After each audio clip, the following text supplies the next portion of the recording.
So what do we have here? What do we have here? I don't know if people followed the my Instagram or my Facebook or any of like the social medias that we have. If not, please go to the links that are either at the bottom here or the bottom here for my personal ones. This is for my company, and please follow us everywhere. We post everywhere. We post little things here and there. So if you want to keep in the loop. And yeah, so I actually posted a few teasers of this project that I'm working on, which is going to be the sequel of the Four Horsemen. So once again, just for people that don't know the Four Horsemen, so this is our website, Chaos Mason Outsourcing Company, taking care of concept, video game, cinematics, collectibles. We have a few personal projects. We have a lot of stuff that we did for other companies. And the Four Horsemen is one of our big project that I basically created myself with the help of a few friends for inspiration and whatnot. And the Four Horsemen are a recreation of the Four Horsemen of the Apocalypse.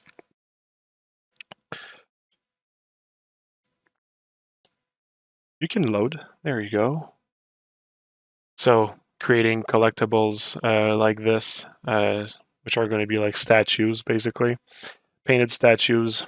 And after working on the Four Horsemen, well, I knew that I was going to continue the adventure with another group of characters because I'm creating this entire lore right now, starting with the Four Horsemen. And there's going to be a sequel to this, like I said a couple of times.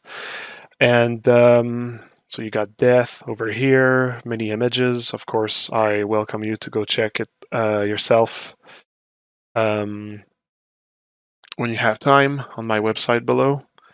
Pestilence. So you have a few different takes on some very well-known mythical characters. So yeah, when you have time, I welcome you to go check it out. And yeah, so the next thing I'm going to be working on is the Archangels. The Archangels, which are the no pun intended, arch enemies of the Four Horsemen, vice versa as well. So taking some mythological characters here and applying them to a certain sci-fi touch to it. Got this whole like story behind the characters and everything. Still working on it though, but I got the visual nailed down and the ideas behind like the groups and their reason to be and that sort of stuff. That's all already written, and it serves as inspiration for me to move forward, right, with the designs. So yeah, the next one is like I said, the Archangels. I actually have a turntable. It might be a little bit more easier to appreciate. I do this.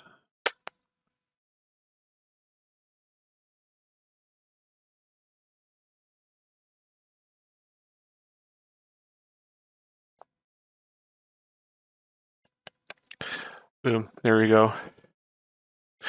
So yeah, this is going to be the first one of the group. It's going to be a group of 3 this time, and not a group of 4. And we're gonna have the 3 principal archangels. You have Michael, the first one, this one. It will be followed by Raphael, and then followed with Gabriel, Archangel Gabriel. So Archangel Michael, Archangel Raphael, Archangel Gabriel, which will complete the trifecta of the Archangel series. And this is here the first one. of the gang. Michael, I'm pretty proud of it. For this one, I actually went like these characters, contrary to the Four Horsemen. Those characters are actually human. So you can already see that I'm going for this idea of android versus humankind, as the Four Horsemen are android rebelling against their creator, right? And here we have Michael, which is going to be the leader of the gang. He's going to be the one that is fighting for humankind, basically. So the idea was to actually have him being, well, human, and the suit has to be a little bit more like compact and protective rather than theatrical, like the Four Horsemen. The Four Horsemen are very, very theatrical in the way that I designed them. Like, it's not necessarily that they need armor. It's more that their armor was more like of a symbol or a representation to strike fear, let's say, or to really represent what the demise of humankind, right? This demise that already came once with the apocalypse itself, and the new apocalypse that is coming, that has been created by the Four Horsemen, is also in itself like represented symbolically through the Four Horsemen and what they represent and how they're dressed and that sort of stuff. So for the Archangels here, I actually wanted to make sure to actually have a a design that like feels more like it's a human that is like padded and dressed up. And there's a few key elements of like medieval armor in their suit. Like, I still want them to look well, I want them to look angelic for sure. Hence why they actually have like battle wings. Well, wings that are like made for battling, but still they're wings, right? So a lot of like symbols. Um, I wanted their armor to still feel medieval, but I actually wanted to capture more of a style of like compact armor, like more credible. I've used a ton of like reference to figure out like where I wanted to go with things, and I actually made my own little recipe here, like for the choosing of like the shapes and the type of armor and everything. And I landed on this visual representation, which I'm pretty happy actually of the results. And I try to make sure that the shapes still inspire medieval. Like the helmet, for the helmet, I was actually inspired by like this kind of like medieval helmet for knights, that has like the pointy front, but still try to give it like a spin, something medieval and whatnot. Not medieval, sorry, something sci-fi, I should say. I'm also going to actually offer versions of the characters with their head exposed to really drive the human aspect also behind the characters. So yeah, this is going to be Michael with the naked head version, let's say. Thanks for the follow. So yeah, no, I'm pretty proud of it. I'll read a bit of the comments. I kind of like let a few comments go by. Where did that creative art come from? Amazing. Thanks. It comes from here and here. Yes, exactly. I was not sure if I actually pointed the right side. By the way, I'm not pointing at the word shit. I'm pointing at my heart. All right. Imagine a game with those characters would be dope. Alex, I would fucking love to actually have a game with those characters for sure. If I actually had all the time in the world, I would definitely model this character, retopologize it, make it a playable armor in whatever fucking game that I can mod this character in. If I had all the time in the world, let me tell you guys and gals that there would be a ton of shit that I would be doing. But time is the enemy here. Bonsoir Marco, comment vas-tu? Ça va, ça va. Miguel, that cloth, really nice. Thanks, man. Appreciate it. Really wanted to actually have like this like regal thing going on.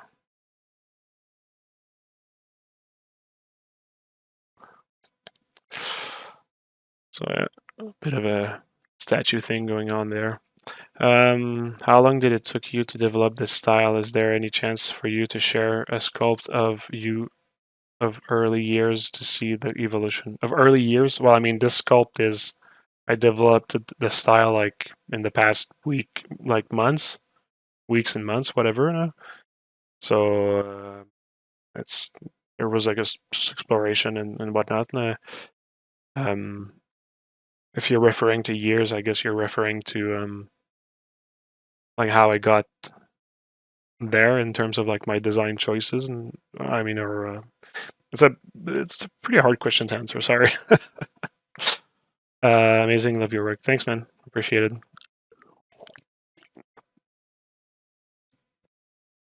So yeah, so that's pretty much what it is for Michael, and I got the file here. Like I said, the file you're going to see it's like not really like movable. The scene is so incredibly heavy. You see, just like for moving the character, it has to like buffer. All right. So you see how much it's lagging. It's crazy.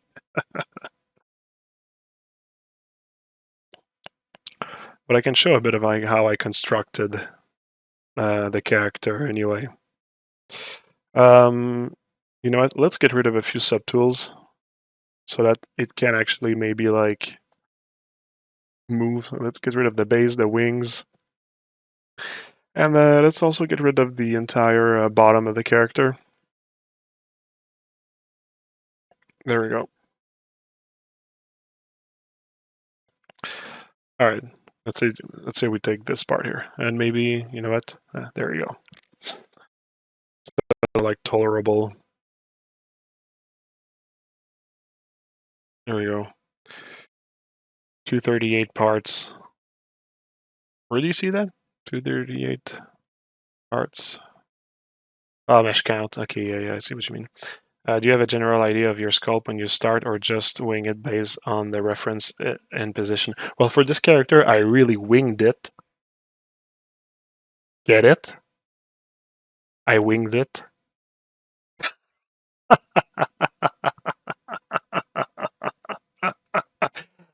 Everybody should subscribe right now if you want to continue to have great jokes like this.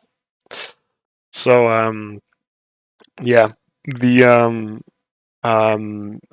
for this character, I actually I did like a lot of exploration and jumps from the fifth floor.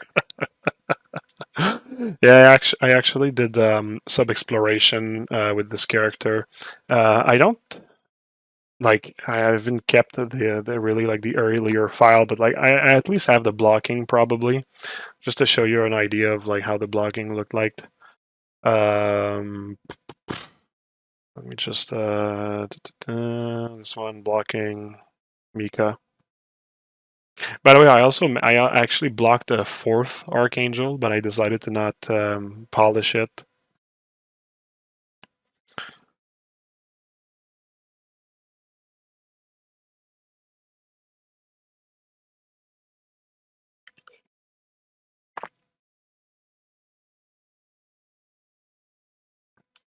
All right, so that was basically the blocking of this character. So you have the blocking, and you have the finished character. Let me just put back the subtools. There you go, boom. Let's not put the base. The base is not useful. But from like the polished character, this was basically like the blocking.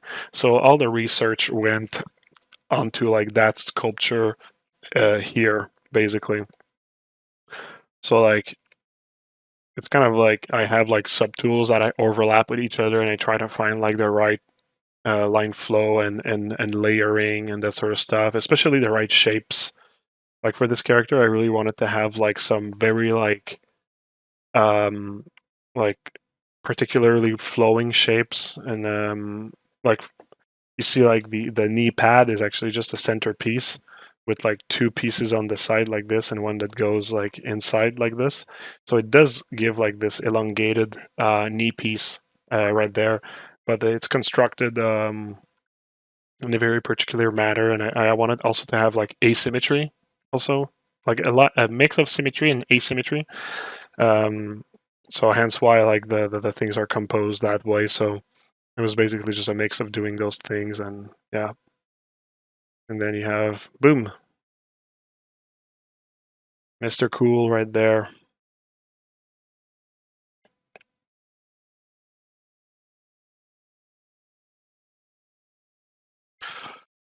When you do topology, what kind of method do you use? ZRemesh? I'm just going to tell you, go on our YouTube, go check the other Twitch that I did, or go on YouTube and check it out, because all the answers are there. I made a complete character from scratch, so like if you just look at the stuff we did, you'll have all the answer you're looking for. Was all this done in ZBrush, or you made something in Maya? No, all ZBrush, only ZBrush. How did you handle the ZBrush turntable render with the model being so heavy? Awesome as always. Thanks, man. The turntable, I used Ryan's tools here. This one, easy turntable. That's it. And it works pretty well. So yeah,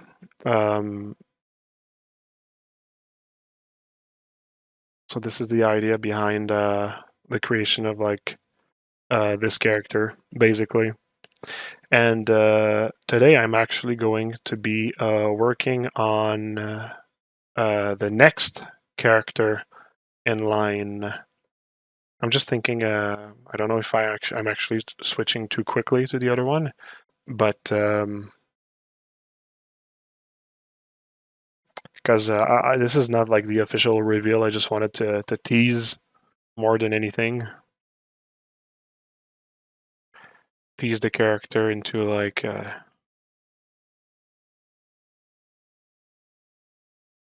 okay. And by the way, the wings are foldable. Like they're not, but I actually designed them so that they're like not a 100%. Like there's still some fantasy in there, right? But the wings are actually foldable into like a folded version. I didn't end up going for the folded version, but it actually can fold, and it took me a bit of time to just like make sure that it's like somewhat realistic in the way that it folds and whatnot. And yeah, so oh yeah, and by the way, so the idea is that all the archangels are all going to have wings that represent their function in the group, and Michael as the warrior angel is basically like his wings are mostly like a giant blade with like some other blades on the side like this, so very offensive and that sort of stuff. Whereas Raphael, which is the more of like the healer protector angel, will have like the defense, the like the shield wings, and Gabriel, which is more of like the messenger, the announcer, she's going to have wings that are like more like about like emitting stuff, and I'm seeing it as like a EMP disruptor, like kind of like almost like a mage in a sense, if you would imagine it in the Dungeon and Dragon style. So that's going to be like her function and stuff. So his wings were actually intended to be like weaponry. Like just imagine like cool like somersault, jump attack, and clack, like big strike from coming from the top blade of the wing here. Um, there's like so much like cool animation that are possible with those character, I figure. And if I was immortal, well, I would probably also like work on animations for those characters. So yeah, I'm very happy of those characters. The I'm already happy of the four horsemen, and I find that the Archangels are going to be a great addition as the opponents for the four horsemen. And after the Archangels, there's going to be another group. I have like easily 7 other groups that I already figured out that I think that could be like a really cool style and that sort of stuff. So so yeah, I'm very inspired by that. Like I think this thing could go extremely far, and I might actually working on this on the following years and elaborating the whole idea on the groups and that sort of stuff. And we might also present the project in a certain way that like will kind of like talk more about the story and that sort of stuff, like where those people are coming from and what world they live, what the world is dictated. Like honestly, you know what?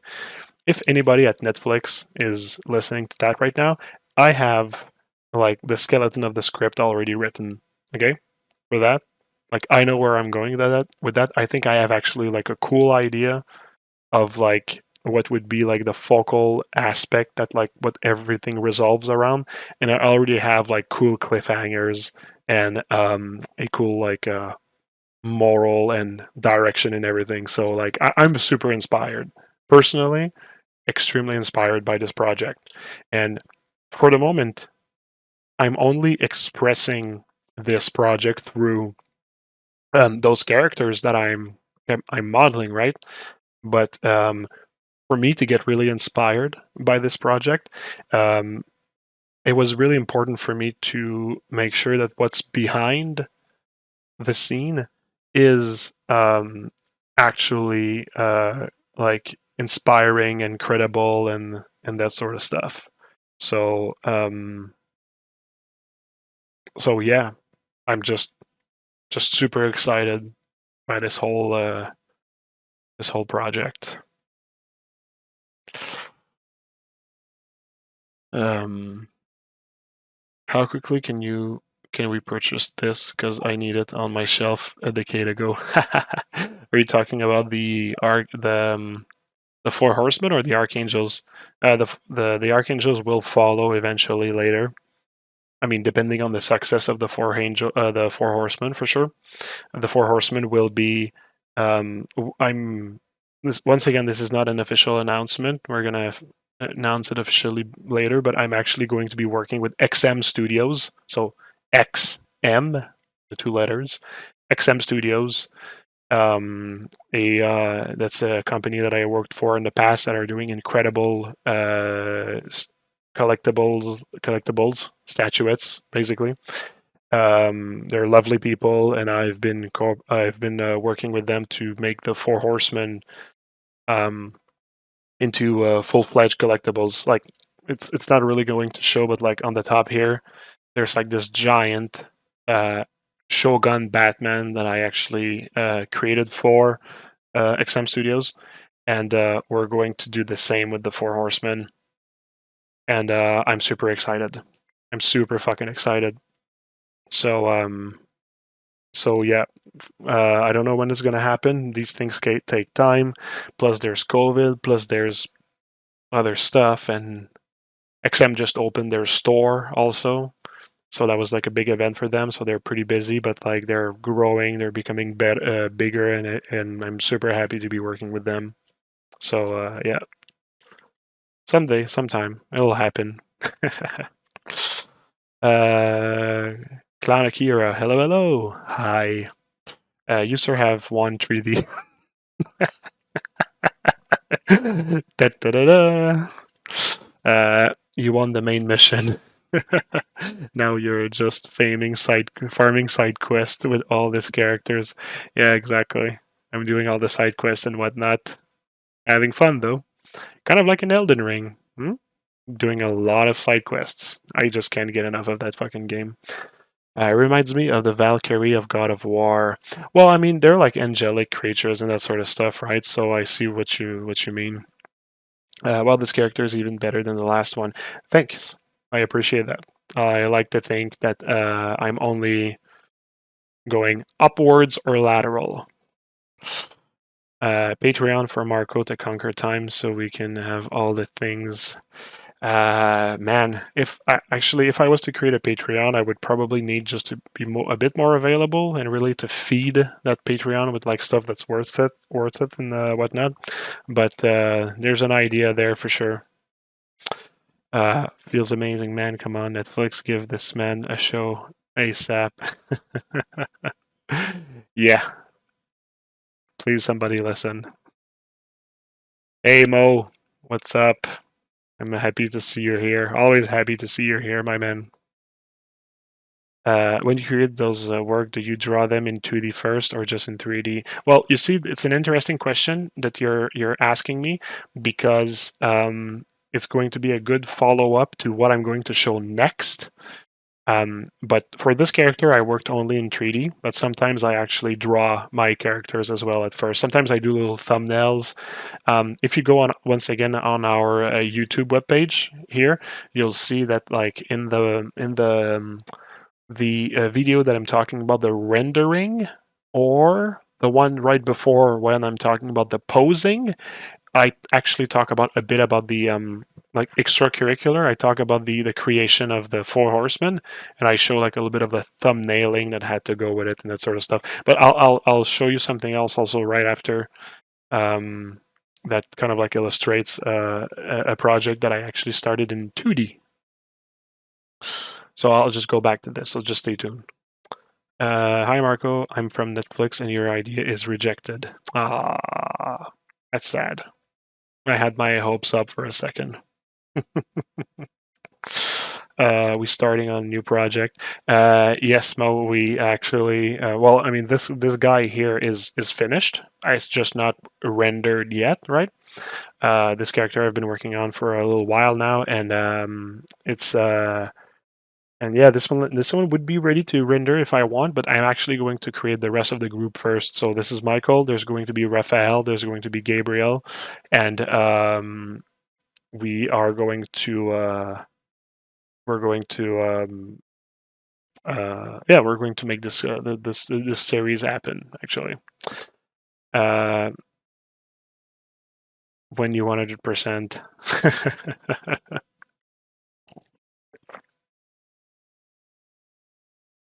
All right. So what I'm going to be working on next is actually, wait, I'm just going to delete this, save up on memory. I'm actually going to also delete this from my list because I don't want autosave to have too much work to do. And here, this is what I'm going to be modeling today. So the head is still the blocking, but the rest of the character is also finished, not posed, of course, but it is finished. And this is going to be Raphael, the Archangel, the next Archangel. So this one will be the tank defense Archangel, right? Since Raphael is the Archangel of like healing and protection and that sort of stuff. So the idea is to actually have him being this very imposing. Actually, he's going to have drapery also, just to make him more regal. And he's going to have the wings that are more like shields.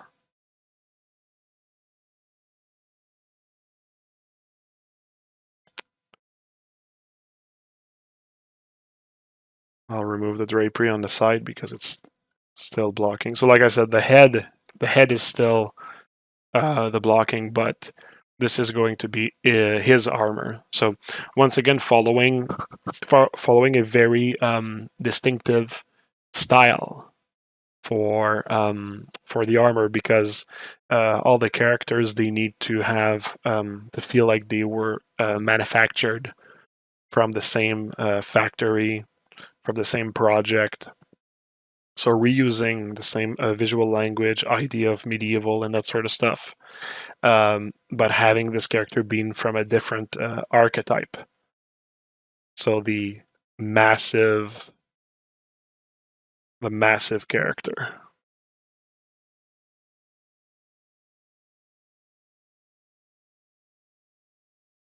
And this character will also have the naked head version.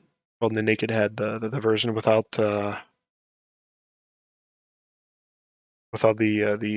armor.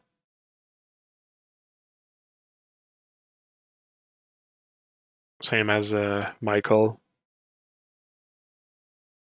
So you see very battle warned, still some wisdom in the character.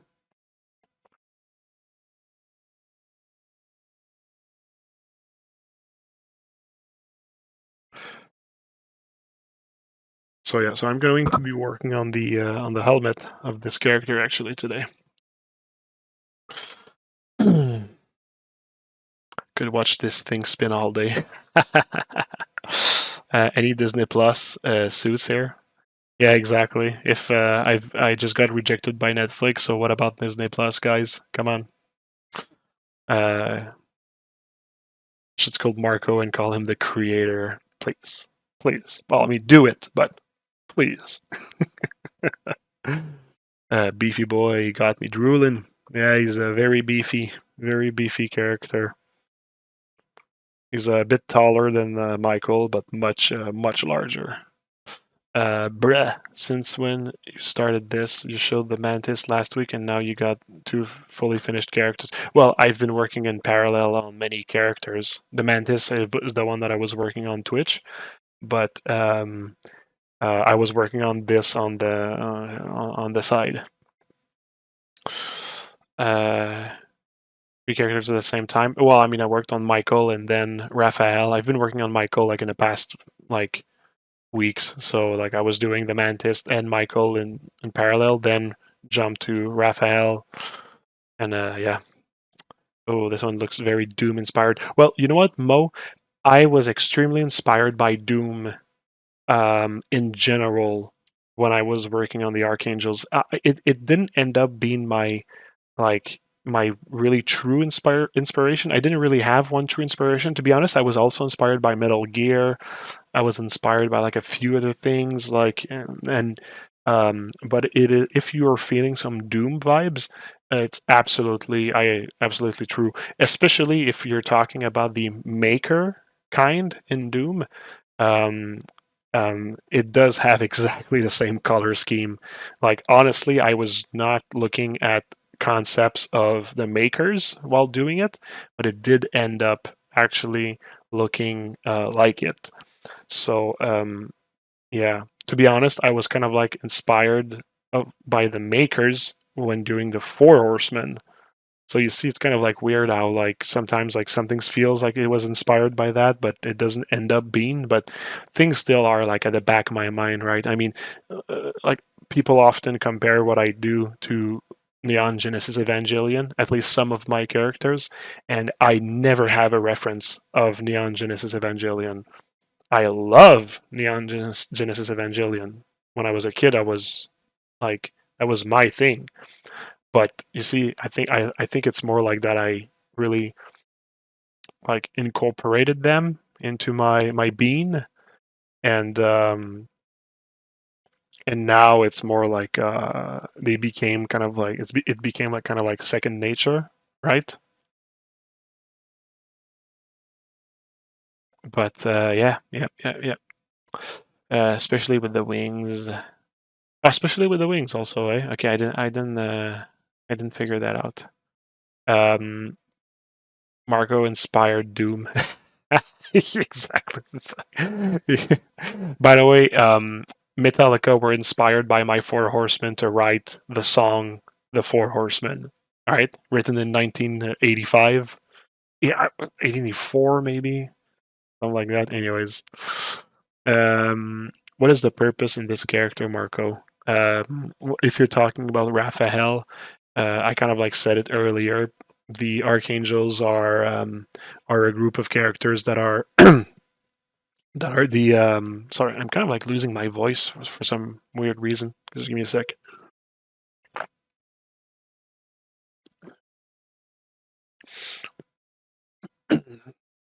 So yeah, the Archangels are a group of characters that are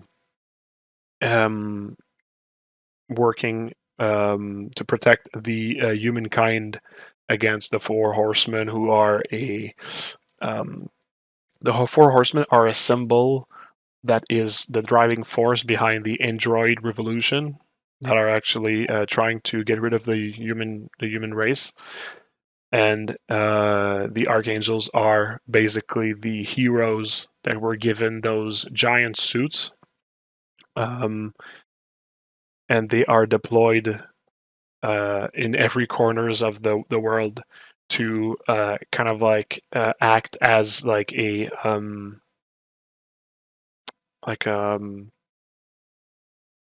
how can I say, like a defense force, basically. The way that like they're working, it's basically that they are by themselves a suited armored character that is extremely strong. But also they are, since they are like very well protected and they can go in very hostile territories, they kind of like act as like beacons to kind of like direct like satellites that are basically like space cannons, if you want, like, for lack of better, like, cooler word, let's say. So think a bit like, for example, in, I think it's in StarCraft 2, there's like a character that's the Ghost, I think the name is, and the Ghost is the character that, like, if you get close to something like the enemy base, you can actually point at something and call for like a strike, basically. So basically, that's what they do, right? And I like to think that it's kind of like called the divine intervention when they actually target something. Like there's like a beam that comes from the sky to like neutralize like an area, basically. So the idea is that they actually are like kind of like, yep, thanks for the follow. They're actually sent somewhere to um, fix the situation in that manner, basically. So that's the fantasy behind this. Um, Metal Gear Revengeance, but instead of Armstrong, we got the main character punching this guy. Yeah. Yeah, Armstrong was not a really cool last boss. I don't know. Jokes on them. You started the Horsemen a few centuries ago, but worked all them in parallel. Yeah. Well, I mean, the Four Horsemen were. I started this project a bit before my kid was born, and I finished them when my kid was like super young. So that means that it was like about a year and a half ago that I did the Four Horsemen, and then I had like a pause, worked on some other stuff, and like came back to work on the Archangels, and yeah. They're like Jiger. Yeah, oh yeah, Jaegers from Pacific Rim, but human size. Yeah. You could say that. Divine intervention, Elon Musk for exactly. There you go. That's it. It's, well, actually, you know what? It's funny that you say that, because like I don't want to talk too much about the story because I'm still working on it. But the idea is that the way that like humankind is defending itself is very detrimental to the planet versus the androids that are actually kind of like more in tune with like how to live with the planet, even if they we could say that they're like further away from being connected to the planet. So this is kind of like one of the things that I'm trying to play with, and you'll see this is the reason why the Four Horsemen have mounts that are actually creatures, it's that they still have like a connection with the planet, even if the planet is fucked up, represented by the fact that the creatures are mutant. The idea is to actually like have the people that could seem to be disconnected from the planet being the one maybe more listening to the planet, and the human race, by protecting themselves, are actually being even more aggressive with resources and that sort of stuff. And this is a bit like in the backstory of my characters. I won't go too far with it, but I just wanted to mention that because you made me think of that. It really inspired me, and I want to create my own fantasy after viewing this awesome piece. Well, I appreciate that, and I welcome you to do so, because my goal is to inspire. So awesome. Do you have courses on creating such characters? No, sorry. I have like we have videos on how to model them, but when it comes to like designing them, I'm not sure. But if you go on like our Gumroad, on the links at the bottom here, there are tutorials um, on how to make those models, like the modeling part at least, like the polishing.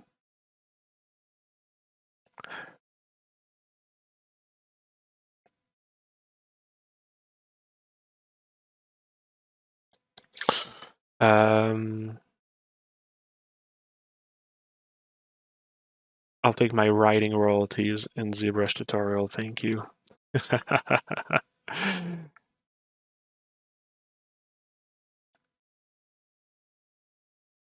Yeah, cool. So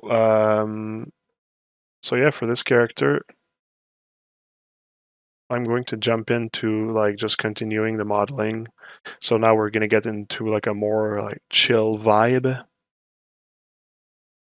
while working on the rest of polishing this character. Like the pieces that are in pink right now. Actually, let's change the color. That are in like blue are the pieces that are still the blocking. So I'll be working on those. But before that, just right before that, I just wanted to show one last thing, and it's going to be I just wanted to show you what I'm going to be working on next during the streams. Like I might actually be working on this character, but this character sometimes I advance on it during the day when I have some free time in between meetings and that sort of stuff. As some people might know or not know, I am an art director and business manager for my own company. So during the day, sometimes I get some like 15 minutes, 30 minutes here and there where I can actually advance a little bit, and I work on these characters during the day.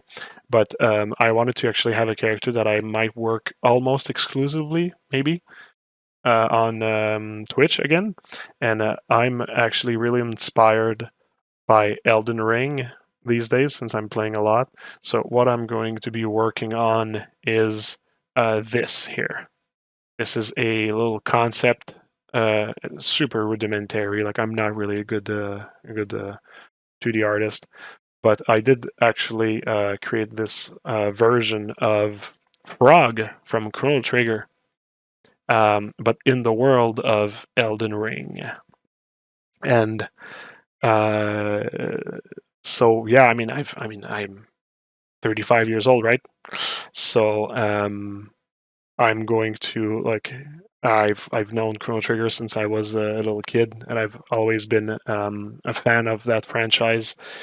Not that they actually came out with like so many games, but yeah, I wanted to do this frog character here in the world of Elden Ring. I just want to read the chat quickly because I see that the messages are going up. What are some few mistakes you see on people learning hard surface that you can avoid to make our work look more better, like design wise or form wise? I hope the question makes sense. Actually, you know what, Mo? Can you re-ask the question of what I'm going to be working on the 3D, because I feel I'm going to be at a better place to explain this. Plus, I think your question actually might disappear in the chat by then, so maybe just copy paste it and post it again at that time. Do you use alpha or library while making sculpt, or you just use the damn standard? Oh no, I have a bunch of alphas for making little details and stuff, but like most of the stuff is sculpted by hand with masks and H polish and the brushes and blah blah blah. Even 3D art, hey Marco. Silver and hey there, what's up? This is going to be really cool. Thanks, Alex. Yes, queen. It's a battle scarred Pepe. You could say that it's a battle scarred Pepe. Up. I'm still going to say it's frog though. Badass, sick, feels amazing, man. Wait, just a sec. Feels amazing, man. Is that supposed to be like an icon? Because I keep seeing it, and I'm not super good with like memes, and I'm not really up to date. So what the fuck is feels amazing, man? Is it supposed to be just like an emote that's not appearing? Anyways, badass, sick, yeah, awesome. Thanks. Oh, nice. Wow, sure. Yeah, it's an emote. Okay, there we go. It's an icon. Download BTT TV. It's a plugin for Chrome. BTT TV. All right, I'll write that down. It's appearing on your stream chat though. Oh yeah, no, you're right. I actually see the stream because I'm not using the stream chat for my chat box, right? For some reason I can't see it. It just shows like on the stream. So when I look at the stream here, I can see what you mean. Yeah. All right. Good enough. All right. Well, thanks for the help, everybody, into making me a little less stupid when it comes to technology and Twitch and stuff and whatever. So much obliged. Much appreciated. I mean. So yeah, basically. So Elden Frog, Frog Ring, Elden Frog Ring. I haven't figured out the name yet, but in my series of making characters that are let's go on my personal website this time. You see, you got like renders of the mantis here, but in the idea of like making characters that are from other worlds, like you see, like I just love to actually like model or like redesign some characters into like my own style and mix them sometimes with other universe. I guess Adventure Time, of course. Like this one here is actually let's grab this one. Samus Aran in the like in World War II era, basically. So she's like kind of like basically pretty much like dressed as like a tank armor from Second World War. Fucking Earthworm Jim as the Mandalorian. It's really like I like to do like stupid stuff. But and yeah, also I have like this entire series of like a bunch of like Mega Man characters, like in different universe. Like this is Mega Man in Alien, Roll in Nier Automata, Proto Man in God of War, Mega Man X4 in Horizon, Zero in Dark Souls, Base in Bloodborne, and Vile as the Predator. And this is the idea behind having Frog as in the world of Elden Ring. So just like having fun over here with having like a bunch of like armors that are pieced together. Like the idea is still to take Frog, like the idea behind the story of Frog. So the squire of this hero character that is unbreakable, that gets decimated by this enemy. Well, in the story, it's Magus, right? And then he's like a fell knight, right? And for me, the idea was that he might actually have like an armor that was part of like the armor from his his knight, basically, the one he was working for, and the rest are like pieces of armor that he actually found on the field. And he's like basically like this like Ronin, maybe not the best term, but whatever. I guess you get the idea. It's like Ronin character. Um, so like the way I see it is like you take like the giant blade that he has in the game. Like it's going to be like a broken version of it. So he's fighting with like this giant broken blade. He has part of the armor that like was integral to like the entire armor set, piece with like other styles, even some like very like destroyed and lackey armor sets as well. Um, a lot of like cool little like belts thing hanging around, and this cape that actually like is uses ropes to be tied together to give like this very like um I want to say Viking-esque look, but that might not be the right reference. Of course, I'm really just using visual cues that I saw in Elden Ring, so this is not like if I'm recreating like anything. I'm just really having fun here with taking this frog character and trying to make it look cool. So yeah. Uh,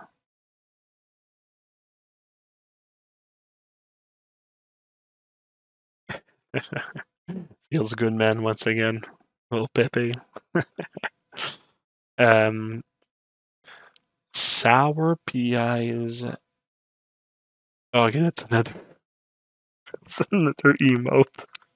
God, I fucking hate the chat box I'm looking at right now. I just can't see the emotes correctly. It's stupid. Marco knows the secret language of gods now.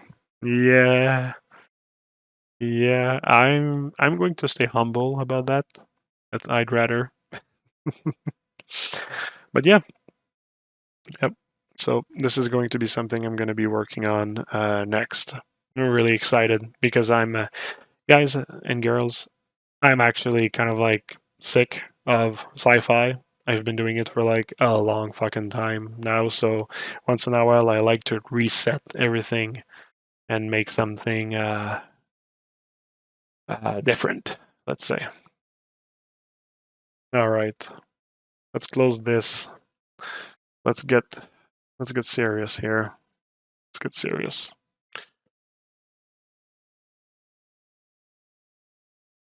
So I'll just take a second to stop talking and maybe you just start working on this character, and then I'll jump to more questions and that sort of stuff.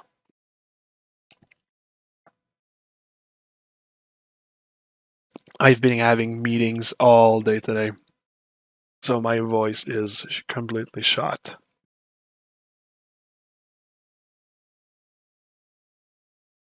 Hey, Pramad. Nice to see you.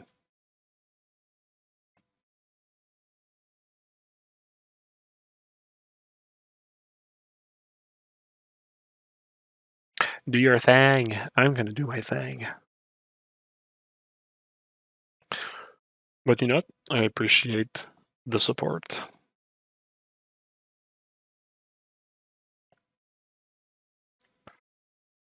So, like, for, like, this is the head of Michael here. And you see that, like, I'm actually reusing a bit of, like, the same things while keeping making like part of the new mesh different, just because I want to make sure that like it resonates, that they're really made of the same general technology and that sort of stuff. West 3D art. Hi Marco. Hey there.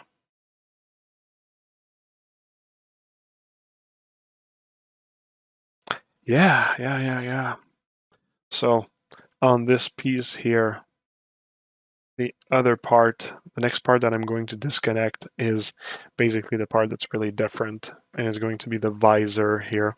And the visor, I'm actually going to use a bit of like topology modeling to get the shape correctly, because it's going to be a very delicate part, and I must have it right because it's going to be very reflective. So unlike other methods that I used that I was a bit like more rough at doing. This one I'm going to actually be a bit more precise.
Hey, thanks for the follow.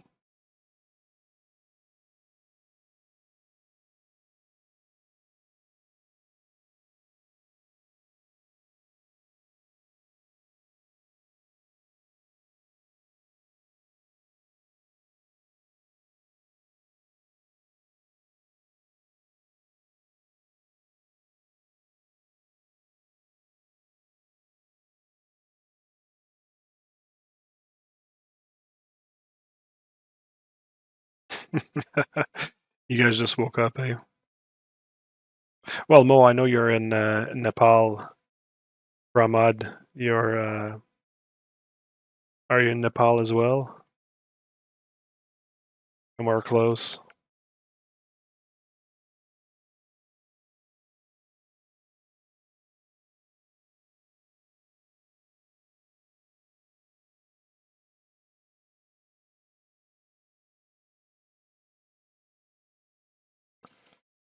Yeah, I think I already asked you the question.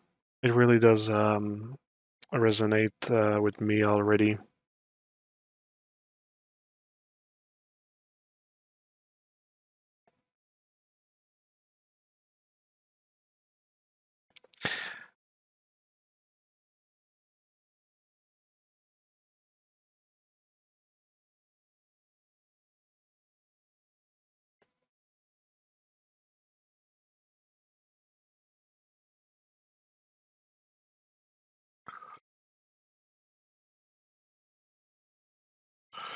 All right. So you see, normally I would actually create like a flat shape and then I would extrude it to have like this like extrusion shape here. But actually for this one, like I said, I'm going to be doing something I don't do often is, and it's going to be creating like an actual topology for that. So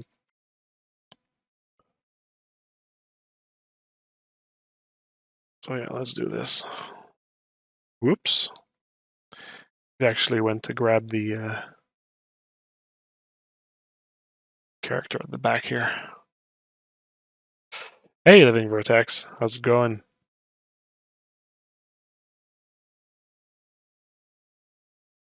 I'm finally working on that project live at least.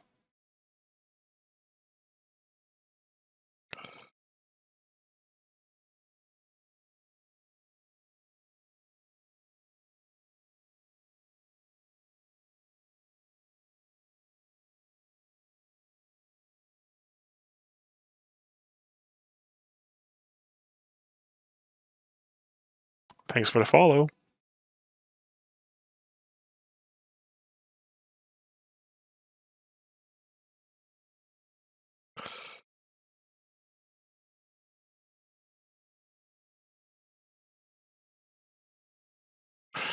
Sounds birthday party, hey? That sounds cool.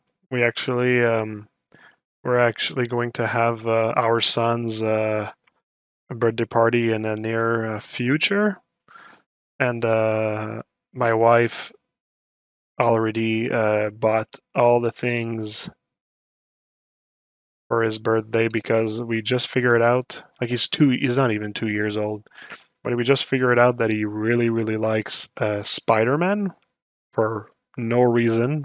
We never watched the movie.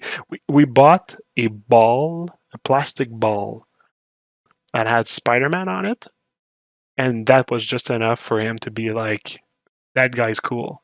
We never showed him any movies. We never showed them anything. And for some reason, he just likes Spider-Man. I mean, it's a cool design. It's probably my favorite Marvel character. It's probably Spider-Man. Iron Man's cool. There's not a lot of Marvel characters that I like, to be honest, but those are neat.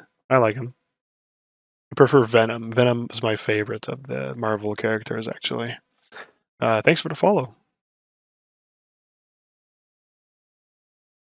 But no, I'm not a super fan of characters in spandex and that sort of stuff. Like I like Ultron, that character. Like I did an Ultron for XM Studios. I like robots that are more like yeah, that stuff, right? I mean, it fits with like my persona. Spider has a super strong appeal to young kids, especially boys. I think it's the bright red and then big wide eye. Yeah, yeah, I think that there's like some visual language there that like people like. Yeah, your sounds cool. There we go. He likes Venom. First keeper. Hey there. What's up? Did you like the new bat suit? More like a heavy plate armor. You mean the one from the Twilight dude? What's his name again? I'm not good with names. Um, a vampire bat suit. Don't let him find out you can make Spider-Mans. I know. I know. Already my wife is like, hey, you know what? Maybe for his birthday you can do like a little something. And it's like, yeah, you're absolutely right. And I would love that. But just please take in consideration, it takes me hundreds of years, hundreds of hours to just, like make a character. She just wants me to make a little drawing or something. So that's easy peasy. But yeah.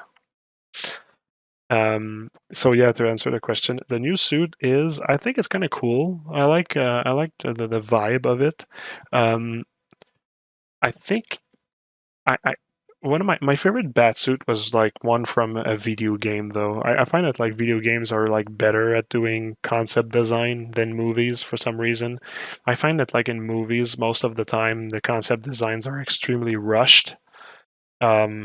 Whereas like video game, they kind of like really work on like nailing down that design well. I find that like in movies, they're more interested into like selling the action, the movement, the story, and that sort of stuff. Whereas like video game, they know that they're going to do like a ton of like promotion shot with the suits and everything. And I don't know. I prefer for in general, I prefer designs in video games and movies. Patterson, yeah, there we go.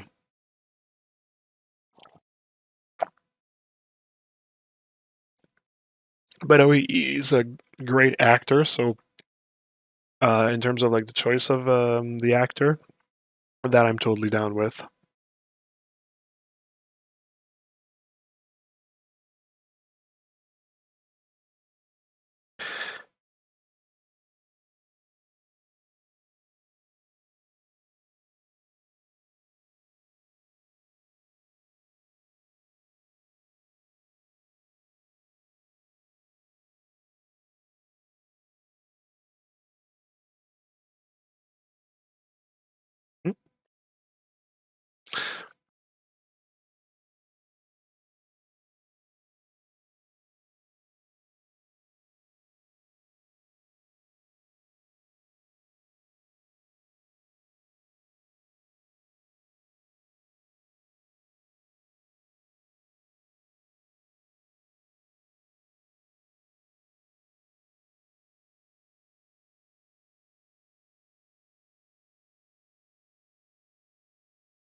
But yeah, it's weird. I'm like every time I go to see movies, like I really, really rarely um get inspired by the design of things. Um, but I get more inspired by the world building and the general like feeling of things. Um, but yeah, I don't know. I don't know. I feel that it's because they don't really like take like enough time to really explore things, or I don't know. Because yeah, for some reason, like every time I play games, I'm always like baffled by the design and I find them so cool. But like when I go to see movies, it's always like, meh, yeah, whatever. I shouldn't talk in those like broad terms because like there are some things that like I've seen that like I thought were pretty cool. Like like especially I have a friend of mine, Furio Tedeschi, that works in the movie industry, and I find that like the stuff that he does in terms of like the design and everything is super cool. So like I can't like this is not an absolute because I can be proven wrong with like a few cool designs and stuff. But I'm just talking in terms of like very general broad strokes. I just find that like in games, um, there's more cool stuff. Um, I was really surprised to see Batman shining on daylight. A good twist. In the cinema, you need to make a real costume. It's hard. In games, you can make a design of any complexity. Um, yeah, it's true that it can be an argument, um, but uh, I don't know. I mean, like Iron Man was a cool design for a movie, and it's a suit that he wears also. So I find that like it's possible because yeah, just Iron Man works well. So I don't know. I feel the same. To be honest, I think video games excel at characters, and movies are better at worlds. Yeah, yeah. There we go. That's what I meant. Did you see the movie Lord of the Rings? Oh, that was good. You're right. Good point. Good point. Yep, Lord of the Rings was pretty fucking rad in terms of the designs and everything. Yep, agreed. Can you summarize the cleaning phase shortly? Oh, that's I rather you go watch my other videos where I actually show it and talk about it because if I start to talk about this right now, I'm not going to see the end of it. It's a long process, but I have everything recorded in my other videos. So for anybody that actually like have like that are curious to know about this, I welcome you to go in the link down here, boop boop, or down here, and go see our YouTube page. Um, and we have this all the streams of Mantis, my previous character, where I show all of this. It's going to be better for you because I did explain it in detail rather than just like rushing it right here. Guardians of the Galaxy, man, the character design in that game are amazing. Yes, either the movie or the video game, I agree with both. Um, the video game was pretty good. Also, I'm super happy because like, it's my friends who worked on that game. I worked for that studio before going to Chaos Masons, right? So like I had friends there and that stuff. So like it was really great to be able to see like their style and see that they're still like working and doing their thing. Was very cool. Made me very happy seeing their name in the credits. Also knowing that they won like prizes and stuff or whatever made me really proud of them. That's because you don't stop a movie to look at the design. That's actually kind of a good point. I think people know that like the picture is always moving, and promotional material will be like retouched and everything, or it kind of like makes sense. I don't know if that's the reason, but it does make sense. Whereas video game is like it's real time and people are gonna do what they want to do. Plus, also like in video games, sometimes you have the showrooms where you can see like the models, how they're made, and turn around it and look at them. Like I love that. In the Batman games, they had that, and yeah, I had a fun time looking at the characters.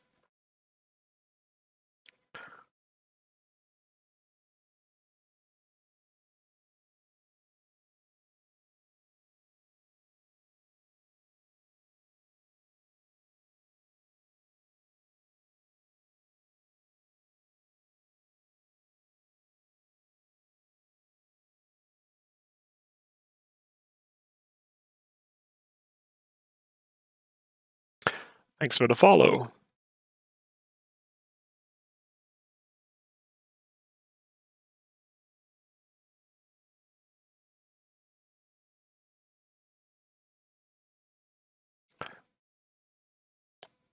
Yeah, I heard the budgets in movies were a bit a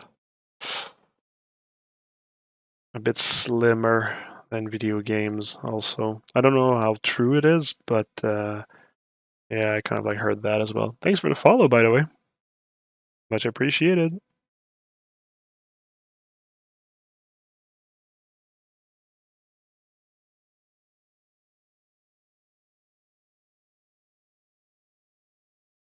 But like in some art, if you do something right, that's when the audience doesn't notice. Yeah, I get what you mean. This is a very true phenomenon. Uh, very true phenomenon, which is heartbreaking in a sense. It's like, yeah, you know you're gonna have done things well if you don't get any critiques or compliment.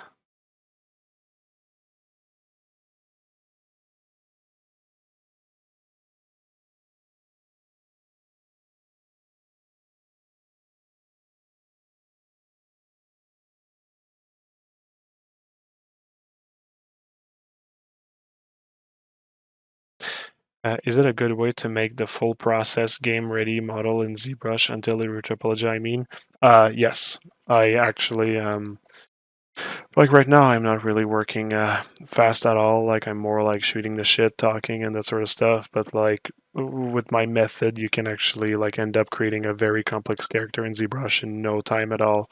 I really I really suggest people giving it a try because I've been able to produce a lot of characters in a very short amount of time with my method. So it's proven and true. I don't know if that's the expression. Tried and true. There you go. Tried and true. Thanks for the follow. First time chat. Whenever I am creating a high poly character with complicated design, then I remember I need to retopologize it. I would regret my choices adding stuff earlier. I don't know. I mean, man, if you add complex stuff, it's gonna show in the end. So for the retopology, sometimes it can suck for sure, but it's gonna be a pain in the ass. I mean, but I don't know. I mean, I don't think you should stop yourself there. It can be tedious, though. That I understand. I'm totally with you on that. Hey, look who's giving a sub right there. Charlie Harris. Thank you so much. That is very appreciated. Now the question is what I will do with your sub. What with your sub, I will actually use the money to buy myself more of this wonderful beer here, which is the Vroden Signature Stout Imperial Russian, aged in bourbon cask. So one of my favorite beer these days, and it's going to help me with this. So much appreciated.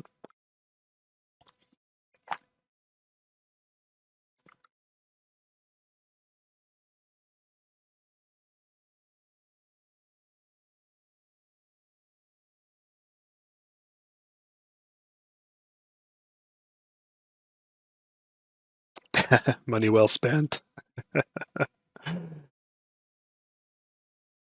Yeah, I'm really um, a beer amateur. I wouldn't say I'm a connoisseur because I actually have not made any research. I'm more somebody that appreciates it without the actual depth of the knowledge and whatnot. But yeah, no, I've been actually like trying those microbrewery beer we have around here for a little while now, and I found a few of them to be really like gems, and I'm actually really happy that in Montreal we actually have like this beer culture, um, because I don't know, I just like it. I'm yep. I would say it's easily my favorite alcohol actually.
Thanks for the follow.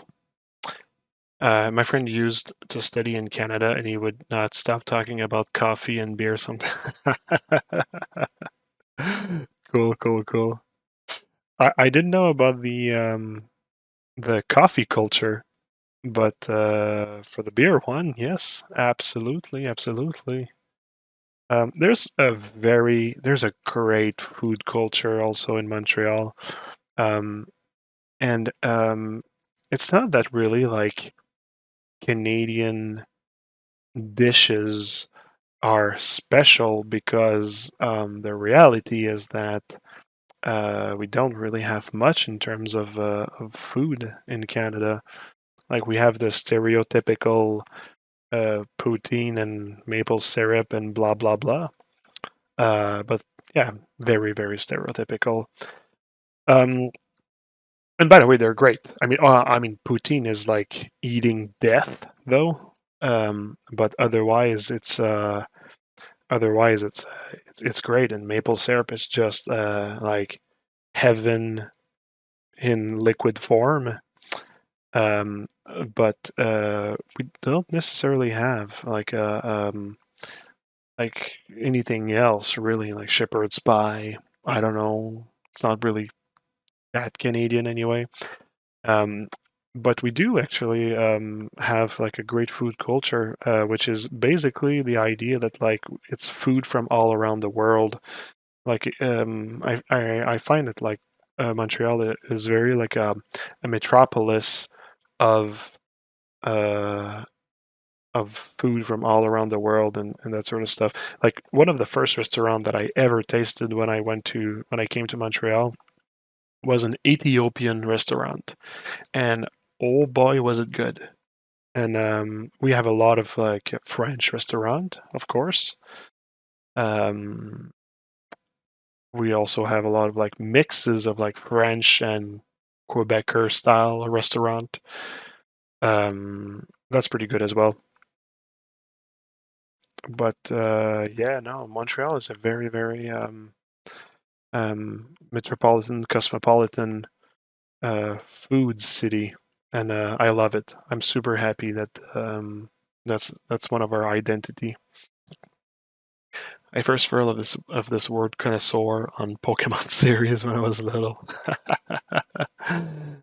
On off the support main character saying he is a Pokemon connoisseur. Whenever you say connoisseur, it reminds me of that guy. That's funny. Actually, connoisseur is a French word, and it's not even spelled right. I don't know why they're spelling it connoisseur. It's actually connaisseur. Few letters are spelled differently, but it's a French word. Have you tried Veux-tu une bière in Rosemont?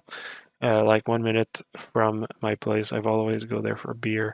They have a good selection. Veux-tu une bière? It's actually no, I don't know. The corner of what street and what street? Can you find out? I felt many Asian fusion food are actually great in Canada and USA. Actually, me too. Yep. Yep. There's a few places that I went and I was like, oh yeah, that's pretty cool.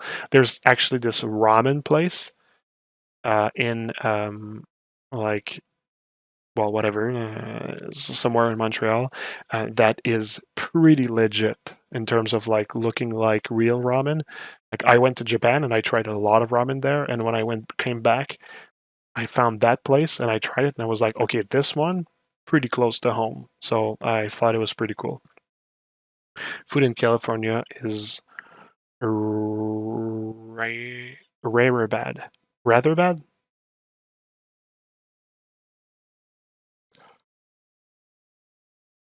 I wouldn't I I didn't try really food in California. The only time that I went to California was for the ZBrush summit, and it was always like a food truck.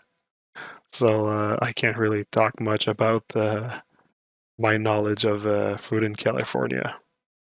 I actually went to a sushi restaurant though in California, in Santa Monica, and I thought it was all right. I thought it was actually all right. Hey, thanks for the follow. Food trucks, blah. Well, yeah, that's. I didn't want to say it, but yeah, it's like good, but in a bad way. It's like good because it's like pure like fat and grease and whatever. So it's good because like your body is like, okay, I have like enough to survive the winter in that one bite, but it's bad in the sense that it's like you don't really like need it that much.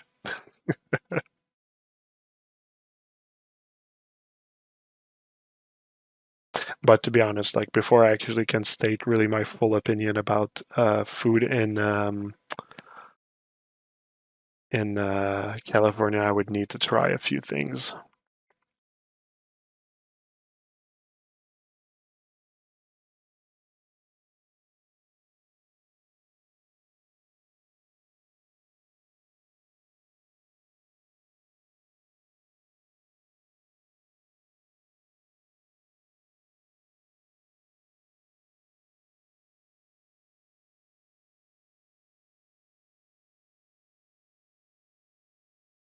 Thanks for the follow.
Los Angeles food, they have so many Korean barbecue there. Korean barbecue is pretty fucking rad.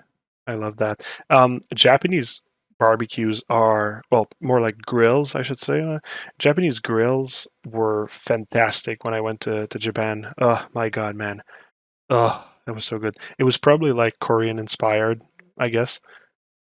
Um, I wouldn't be able to say, but they were fantastic. Um, red meats in Japan, like they have like, oh my god, they have so many good fish, but they also have like fantastic red meat, Wagyu, Kobe, that sort of stuff. Thanks for the follow, by the way. Um, oh, that was so great. I really want to go back to Japan.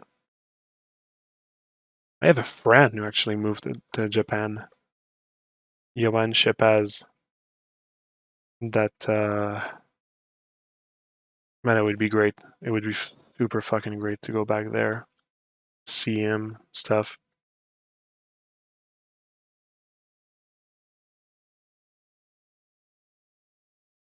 I have to find a way to put a kid in a plane for 12 hours so I can go to Japan again.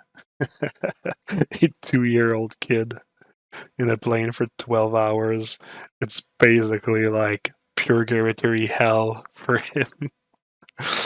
You can't judge California food by the fast food. Absolutely right. You're absolutely correct. This is why I'm saying I would need to try much more before I can actually judge.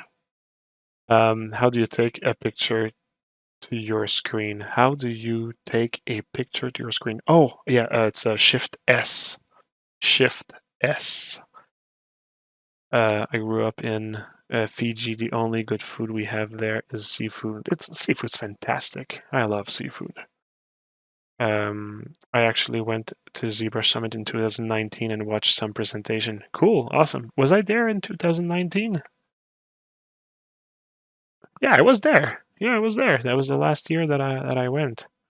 I got plastered. One of the day that I didn't have a presentation, I got plastered with one of the guys from Sideshow at there. It was a great time. It was an absolutely great time. Yeah, food in Japan is great, although I managed to find a horrible place somewhere in Kyoto, but also two very good small spots. I went to this one place in Kyoto. The food was just a little bit too weird, and it was hard for me to enjoy. But otherwise, I was actually pretty lucky with the food, though. Polygon Pusher, a good way to go far away is to do some escalade, some escale. Yeah, it just makes the trip much longer, though. What's the best way to get your foot in the door of the industry? Mm. Oh, thanks for the follow. Um, the best way to put your foot into the industry, I find, is to actually like do some freelance work. Because if you do some freelance work, um, you'll actually like end up working for like a few like projects, and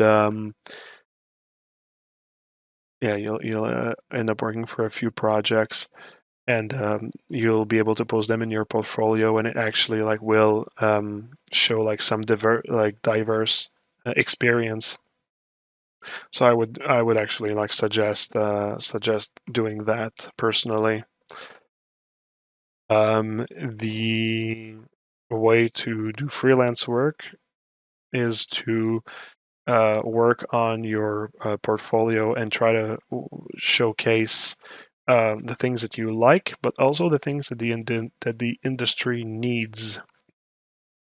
So you have to work on things that you want to work on, but you also need to see the kind of game that are coming out and the kind of style that is required. And you'll notice that there is a lot of characters and clothing, that sort of stuff. There's not much sci-fi, although like we have a couple of projects that are sci-fi. But yeah, it's a lot of like characters and clothing and stuff. So my rule of thumb is you have to work on 30% of what you, I don't know, 60% of what you really love to do, and the rest, the 40%, on things that you think that like the industry wants in order to maybe get like a gig that is maybe not exactly what you want to do, but that will get you your foot in the door. Um, and that's one of the last conference I went in 3 years. Well, yeah, I mean, good luck with the whole COVID thing. Yeah, hello to you too, Polygon Pusher. um, the convenience store in Japan are amazing. Have so much variety. Absolutely true. I have never experienced convenience store with like that much great food. It is crazy. I thought it was fantastic. Thank you. Right now, I'm in editorial TV. I have a mixed bag of things, but I'd like to start helping with non-hero asset. Tiago, nice to see you here, my friend. Very appreciated to see you joining us. Hey, amazing Marco. Sorry I've been away for a while. I can't wait to get back. Well, I know you've been really busy with your Scorpion character, which is, by the way, absolutely fantastic. So you are forgiven, my friend. I can't wait to get back in the stream and learn with you, my friend. That's cool. Thanks. Thanks for saying that. Thanks for being here.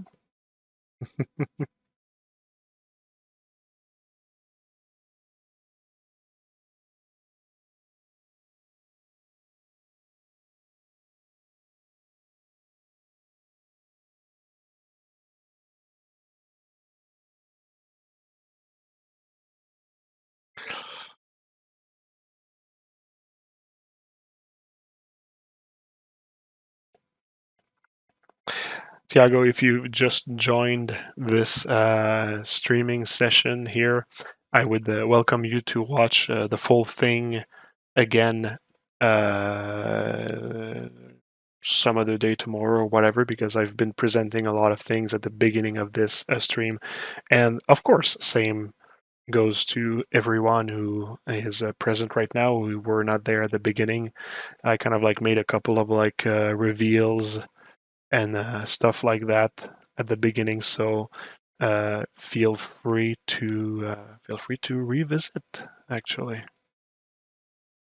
presenting some stuff that I'm really proud of and whatnot. So yep. Thanks for the follow. Missed the reveals. You know what? That's why we're recording this exactly for you, Point Pusher. Just for you.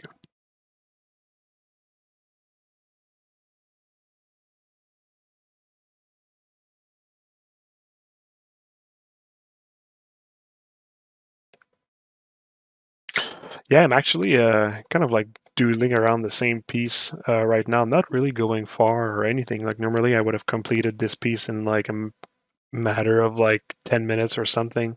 But yeah, my mind is I'm more into like a talking mood and everything. Plus, like, I mean, we have to be honest here. Since Elden Ring came out, I have been a little bit sleep deprived, I should say, because of that game. The reality is that it's more because of the choices that I make around that game. But you know what? Miyamoto can actually go to hell a little bit, because it's also a little bit of his fault because he created such a great game. Wait, Miyazaki? Oh, what's the name of the creator? Miyazaki. There you go. Second one that I said.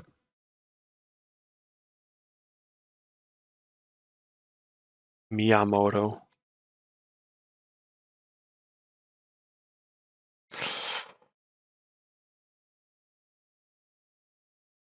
Do you draw too? I don't necessarily draw. Like I can show like the little doodle that I did for my next project. Like boom, yeah, you see like a little drawing that I did. That's basically like the next thing I'm going to be working on. Frog from Chrono Trigger as um, a potential Elden Lord, maybe. So I did like this frog character in 3D, posed him, and then I drew the armor over just to know a little bit of like where I'm going with things. I usually don't draw before doing 3D. I usually just 3D in ZBrush. But for this time, I just wanted to actually have a little bit of an idea of what I was going to do. So yeah, but as you can see, like I don't draw. Like this is pretty rudimentary, just like, enough to get like an idea of like what I'm going to do. But it's yeah. So no, I don't draw. That's the real answer. Um, Kevin 3D art. Wait, is that Tiago Rios? Yes, it is. It is our dear friend Tiago. Honestly, is the best policy after all. True, Ben. Yes. Where are you in Elden Ring? I am in the mountain region. I did a lot of side quests. I've pretty much explored the entire subterranean part of the like underworld part of the game. I did a couple of things that feel very like end game changing.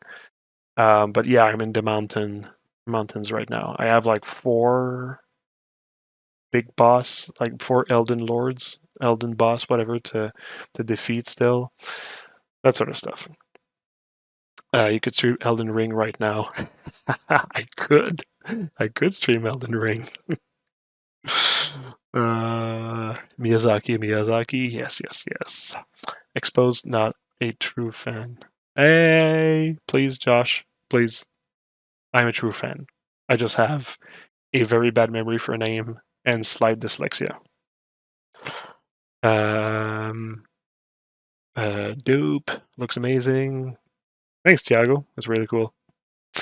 Yeah, no, I'm super excited to do this character. It's gonna, like I said earlier in the stream, man, it's going to change so much because I've been doing sci-fi for a long time, and I kind of like need to go back to medieval a little bit because, man, there's so much less restriction with medieval and that sort of stuff. I'm not saying that it's easier at all. I'm saying there's less restriction. That's all. It's a little bit more free flow. So yeah, looking forward to it. Uh, cool. Well, you know what? I'm always here to help people the way that I can. So I'm happy to know that you've been learning. That's awesome. Burn the golden tree. Yeah, well, that's the thing, eh? The mount. It seems that that's what I'm going to uncover in the mountain will be a way to burn the tree down. But so I'm not going to spoil anybody. But for people who played, I kind of like found the frenzied flame, and I actually don't know what it's going to do to my game because it felt like a bit game changing as well as like something else that I did for Ronnie. So like I just don't know where I'm going with that. And by the way, spoiler free zone here, so let's not talk about things too much. But yeah, that's where I am.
I was doing fantasy creatures modeling and concept drawing for so long, and then my friend wanted to commission me an anime girl one day, which I insta accepted. Yeah, it's actually nice sometimes to just change a little bit. We actually have an expression in Quebec that's called, it's basically, well, the saying goes, changer le mal de place, which basically means change the aching to a different area. So it's kind of like saying, like, when you're like, let's say that like your head hurts and you just keep just like being concentrated on that. If you like hurt your foot, you knock it on something, you kind of like forget that your head hurts because you're thinking about something else. Um, it's basically an expression just to say that like sometimes it's nice to change things up. But yeah, I gotta restore my sanity from Cthulhu creatures. Yeah, Cthulhu creatures are super nice, but yeah, it's true that like the sanity level is to be considered. Love your stuff, Royal Assassin, Mind Blown. Yeah, Diago's pretty awesome. Um, yeah. Send him all the love that you want. Richard PP, like your corruption, serious culture. Jesus Christ, a lot of love going in the chat right there. Really lovely to see. Like to see that. I just switched to learning new software or bread baking. Bread baking, that looks awesome. You have to send me samples. They come in the mail and it's just like stone. That's a funny expression. Yeah, it's kind of like a funny one.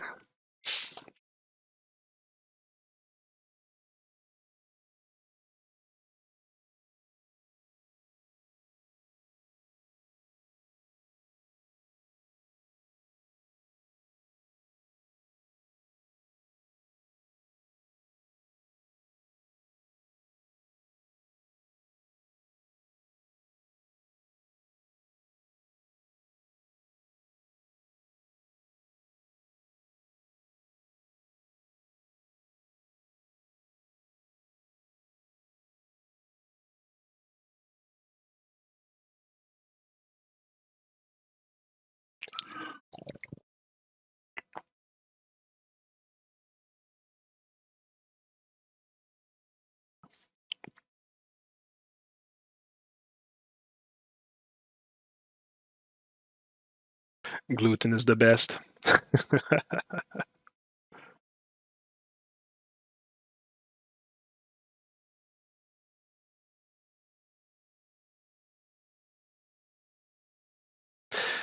Sourdough pizza is so good. I keep it for one cheat meal per week. It also takes 2 days to make. Have to really work on those carbs. Actually, you know what? If you're trying to lesser your carb load, having to work harder for it is kind of like a good little trick there.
Hmm.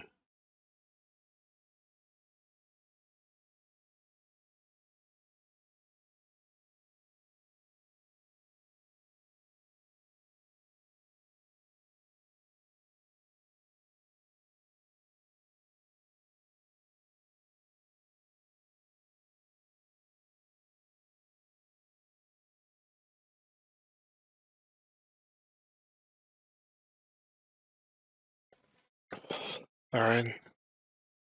It's probably clean enough to for the masking of the symbol.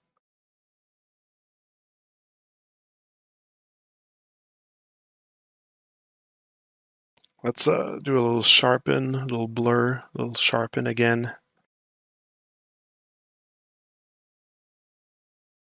Now the question is like, did that round off the corners too much? Well, it is a visor. I'm not sure that I'm going to want it to be like super sharp. So let's go with that. Let's hide this. There we go. All right. Clean armor and all. We're gonna need a little bit of a smoothing though, because the corners are, like I said, pretty sharp. I don't want that. So now that we've pushed this in, I'm going to grab the another layer and use the smooth and deformation to kind of like just like smooth. Oops.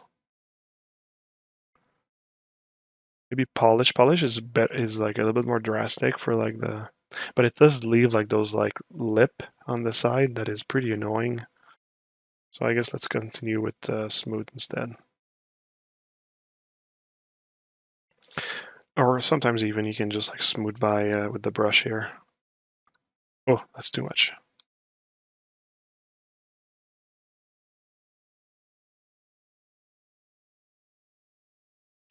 Let's just see real quick how I did it for the visor of Michael.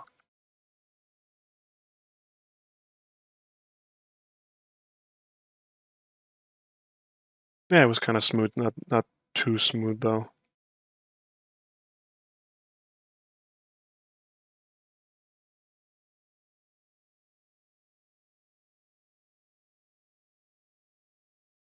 Oops.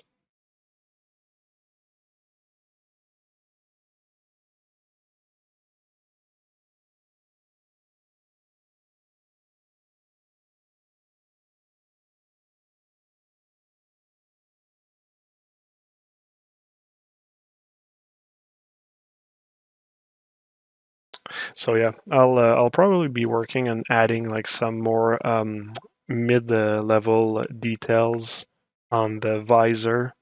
Like you see, like for Michael, there's kind of like I played with like the shapes and some extrusions and that sort of stuff, but I kind of like want to have the other pieces in there before adding on those like mid details and that sort of stuff. So that actually like will be all for the visor for the moment.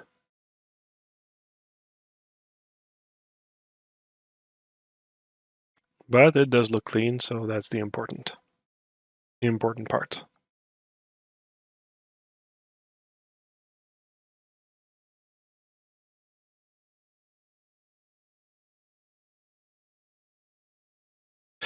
And yeah.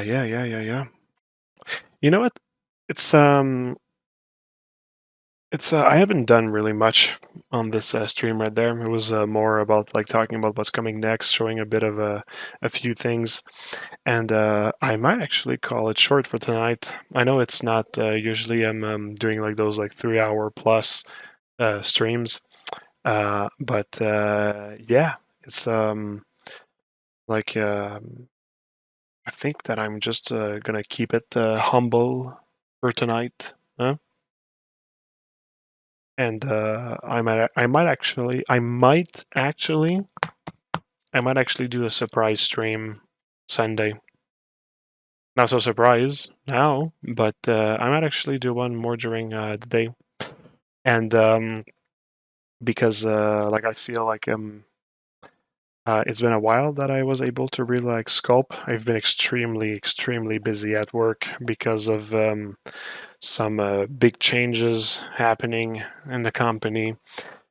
And so I think that like I'm going to continue working a little bit on this character during maybe like the next stream, and maybe that Wednesday, the next Wednesday, I might actually be starting on the new Frog Elden Ring character. We'll see, something like that. That could be cool. I'm thinking of doing that. So yep, yep.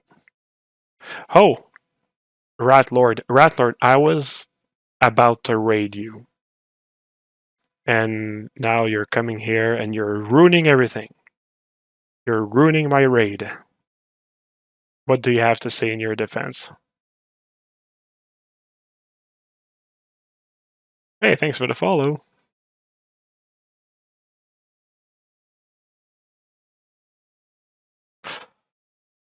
Um, hey, geez, it's the follow train happening here. What's going on? Thanks, everyone. That's much appreciated.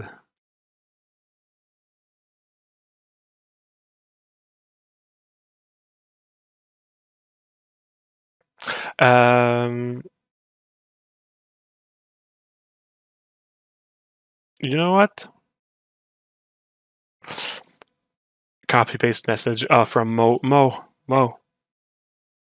I'm just about to go away.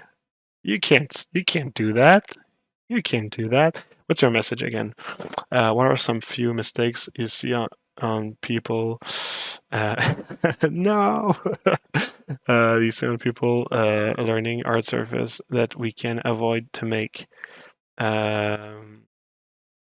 design wise or shape. Well, you know what? Okay, so it's a bit of an abstract concept. It's hard to say, but I would actually say that the one of the important things. Wait, let me just make something more interesting visually.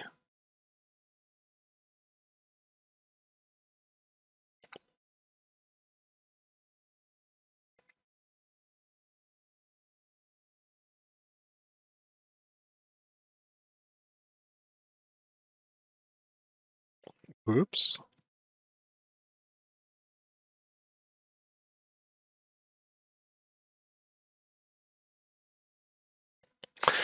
So yeah, I'd say that like something that is kind of like important is the um, um, I feel that people often think that hard surface means flat planes and like very, very sharp corners. And it's actually like absolutely not this. I find that like what's important when doing hard surface things is it's really to grasp what's the visual language of something that is considered a hard surface piece. So for example, like a piece of armor like this piece of armor is sci-fi. It's created from like a very precise manufacturing um, production, let's say, and machinery with machinery and that sort of stuff. So the idea is that it's going to look very mathematical in the way that it's actually like formed and polished. So the surfaces can be planes, it can be curves, it can be this, but it really need to look clean, like very slick. You need to have like when the light is moving on it, it needs to really look like spick and span before it's battle worn, right? Um, Compared to like a metal from like a medieval armor, you're going to want to actually have some like deformation maybe on the surface just to propose that like it's been like hammered um, and that sort of stuff. So, like for example, like this is a visual language, and but it's not the only one.